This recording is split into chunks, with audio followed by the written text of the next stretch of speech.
Okay, so let's talk about. Oh dear, let's just do it. Let's talk about Ping Pong Summer. So we all saw Ping Pong Summer together, and I think at least John and I went there on purpose. Jason, I think maybe you went there just because it happened to be at the right time. Was it pouring rain that night? Was that the night? I don't think that was the rainy night, but it might have been.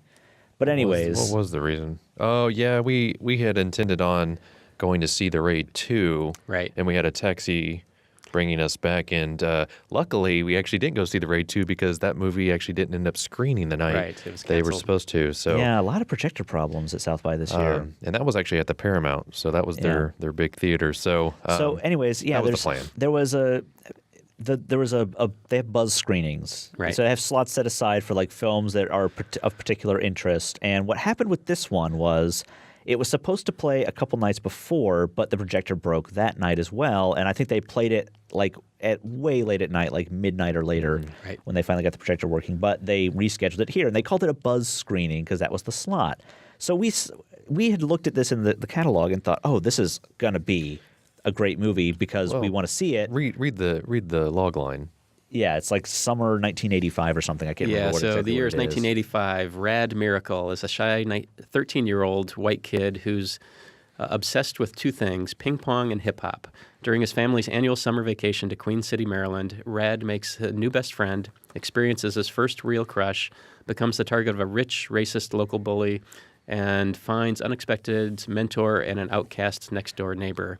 Ping Pong Summer is about the time of your life when you're treated like an alien by everyone around you, even though you know deep down that you're as funky fresh as it gets. And it sounds like fun, and the title's great. Yeah. This is not a great movie. Let's just say that. We went to it. I think I was really looking forward to it. I was excited about it.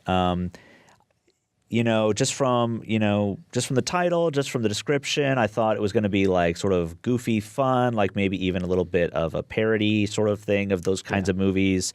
And I think it tries to do that, and it tries to be a sports movie, and it tries to be a coming-of-age story, and it doesn't do any of those very well. Yeah, I've been thinking about this too, and it's. Tell me if I'm wrong, but I mean, this is probably a PG at the high at the. I mean, I don't remember any real language in the film, and so maybe the attempt is to connect a really young audience to this era, an era that the filmmaker must have really loved, but yeah, it certainly did not work for me either. Yeah, and it just had so much going for it. I mean, it had just the fact that they went so far out of their way of doing the costumes and the music and the environments, like the whole arcade, like that couldn't have been an easy task to get all of those arcade machines, all of those costumes, all of the, it's like they spent too much time focusing on the scenery rather than the story. I don't know. There was a certain point in the movie where I just completely disconnected from it, and everything that happened after that, I just rolled my eyes. I just so many missed opportunities. That's really like that was the first thought I had as soon as I walked out of the theater.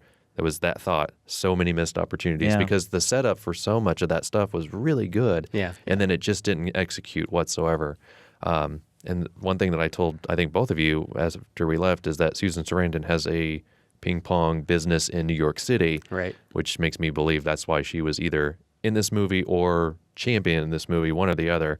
And so, not necessarily a great advertisement for that, but still an advertisement nonetheless. And I went in knowing that, so I wasn't like super surprised that she was in the movie. And I thought the scenes with her in them were pretty good. Yeah. The problem was she was only in about 5 scenes. She sort of built up as like this mysterious town stranger, and everyone's like sort of Sandlot.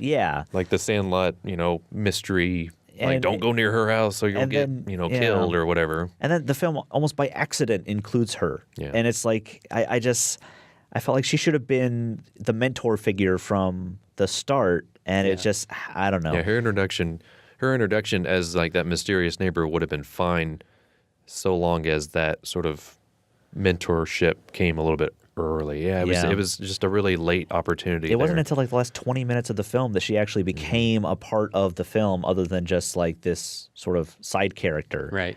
So I don't know. I was really disappointed in Ping Pong Summer. I was very sad that I gave my last film of the festival to that slot. So Yeah, I don't know. I think I've said all that I can about it. yeah. All right. A Place for Film is recorded at WFIU Studios in Bloomington, Indiana.